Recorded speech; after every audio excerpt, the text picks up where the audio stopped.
আজ আমার অফিস থেকে স্যালারি দিয়েছে। স্যালারি পাওয়ার পর আমি কোথাও না দাঁড়িয়ে সোজা বাসায় চলে আসলাম। বাসায় চলে আসার পর আমার বেতনের টাকাগুলো আমার স্বামীর হাতে তুলে দিলাম। তখন আমার হাজব্যান্ড কৌতূহলবশত আমাকে জিজ্ঞেস করলো, এখানে কত টাকা আছে? আমি বললাম, তুমি গুনেই দেখো। টাকাগুলো গোনার পর আমার স্বামী রেগে গিয়ে আমাকে বলল, তোমার এখানে 40,000 টাকা কেন? তুমি তো বেতন পাও 60,000 টাকা। আমি বললাম, হ্যাঁ, 20,000 টাকা আমার কাছেই রয়েছে। 10,000 টাকা আমার হাত খরচের জন্য রেখেছি, আর বাকি 10,000 টাকা আমি আমার বাবা মার জন্য রেখেছি। তখন আমার হাজব্যান্ড একটু বিরক্তি সুর নিয়ে বলল, বিয়ের পর কোনো বাবা মা থাকে না, আর বিয়ের পর সবই কিন্তু পর হয়ে যায়, বুঝলে? আর এই কথা শোনার পর আমি আমার বাবা মার জন্য যে 10,000 টাকা আমার কাছে রেখেছিলাম, সেই 10,000 টাকাও আমার স্বামীকে দিয়ে দিলাম। তারপর আমার স্বামী বলে উঠল, তোমার হাত খরচের জন্য টাকা লাগবে কেন? তোমার তো সকল টাকাই আমি দেই। যাতায়াত ভাড়া আমি দেই, তোমার কসমেটিক্স কেনার টাকা আমি দেই, তোমার যা যা লাগবে সব আমি দেই। তাহলে তোমার আবার কিসের খরচা? এই কথা শোনার পর আমি আমার জন্য যে 10,000 টাকা উঠিয়ে রেখেছিলাম, সেই টাকাটাও আমি আমার স্বামীর হাতে তুলে দিই। পরের দিন সকালে স্বামীর পকেট থেকে 200 টাকা ভাড়া নিয়ে আমি বের হয়ে পড়লাম। আজ যাওয়ার আগে আমি একটা লিস্ট ধরিয়ে দিলাম, আর এই মাসে কি কি লাগবে তার একটা লিস্ট। আমি আমার যাতায়াত খরচা থেকে অনেক টাকাই বাঁচিয়ে রাখি। বর্তমানে আমি ভালোই টাকা জমিয়েছি, তাই চিন্তা করলাম এই টাকা দিয়ে 2টা শাড়ি কিনবো।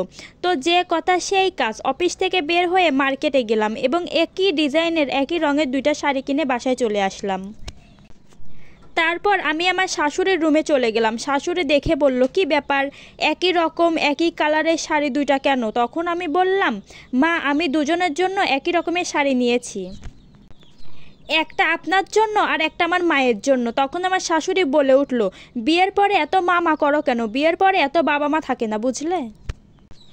আর তুমি যদি এত বাপের বাড়ি করো, তাহলে তোমার সংসারে কিন্তু অশান্তি নেমে আসবে, এটা মনে রেখো। এই কথা শোনার পর আমার বুকটা মোচড় দিয়ে উঠল।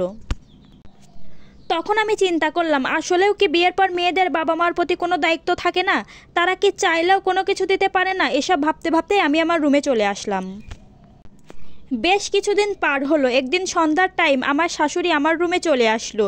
তার হাতে দেখে সুন্দর একটা শাড়ি। তখন আমি আমার শাশুড়িকে জিজ্ঞেস করলাম, মা, ওই শাড়ি আপনাকে কে দিয়েছে? তখন শাশুড়ি বলল, তার মেয়ের জামাই নাকি তাকে গিফট করেছে। তখন আমি আমার শাশুড়ি আম্মাকে বললাম, এটা যদি আপনাকে গিফট করা হয়ে থাকে, তাহলে আপনি এটা কেন নিয়েছেন?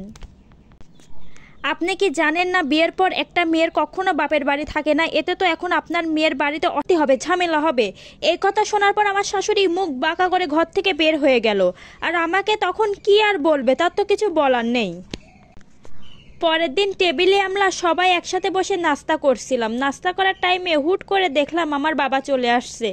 বাবা আমাকে ডেকে বলল, কি রে মা, কেমন আছিস? আজকে খুব গুরুত্বপূর্ণ বিষয় নিয়ে কথা বলার জন্য তোর কাছে এসেছি। এখন তো আমাদের অনেক বয়স হয়েছে, তুই তো আমার একমাত্র মেয়ে, তাই আমি চিন্তা করলাম আমাদের যত স্বয়ং সম্পত্তি আছে সব আমি তোর নামে লিখে দিব। আর বাঁচবই বা কয়দিন মা, বল? তুই নাস্তা খাওয়া দাওয়া শেষ কর, তারপর তুই আমাদের সাথে যাবি। আর হ্যাঁ, অবশ্যই তুই তোর হাজবেন্ডকে সাথে নিবি। তখন আমি সবার সামনে বললাম, না বাবা, আমি তোমাদের সাথে কখনোই যাব না।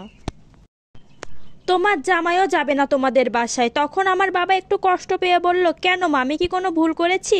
তখন আমি বললাম, না বাবা, তুমি কোনোই ভুল করনি।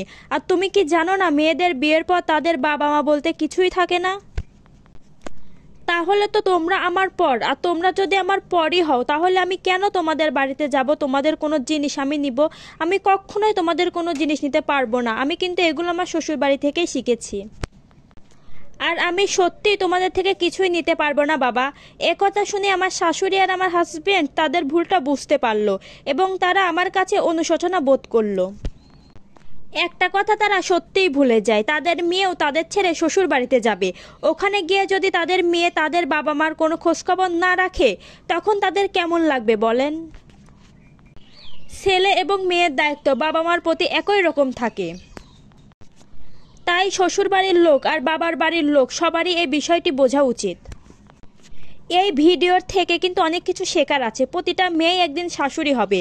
প্রতিটা শাশুড়ির কাছে আমার অনুরোধ, দয়া করে বাড়ির বউয়ের সাথে এমন আচরণ আপনারা কখনোই করবেন না। সবাই সুস্থ থাকেন, ভালো থাকেন। কথা হবে আরও নতুন একটি ভিডিও নিয়ে। আসসালামু আলাইকুম।